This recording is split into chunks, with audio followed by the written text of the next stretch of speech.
السلام علیکم، میرے چینل غزل ڈائری پہ آنے کا شکریہ۔ امید ہے آپ سب احباب اللہ کے فضل و کرم سے ٹھیک ہوں گے۔ ویڈیو آخر تک پوری دیکھیں، اچھی لگے تو لائک، کمنٹ، شیئر اور سبسکرائب کر دیجیے گا، شکریہ۔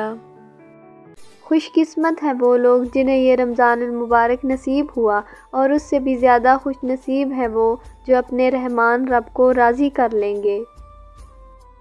روزے دار کا ادب کرنا، کیونکہ وہ اللہ کے قریب ہو سکتا ہے، شاید انہی کے دم سے آفتیں نہیں آ رہی۔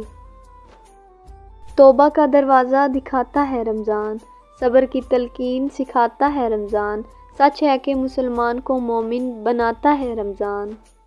بخشش بھی، مغفرت بھی، جہنم سے بھی نجات، دست طلب بڑھاؤ کہ رمضان آ گیا۔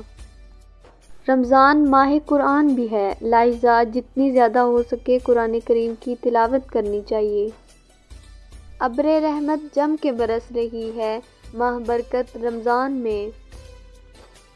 جن کی زندگیوں اور رویوں میں رمضان میں بھی کوئی تبدیلی نہیں آتی، انہیں جان لینا چاہیے کہ ان کی روح کا مرض گہرا اور تشویشناک ہے۔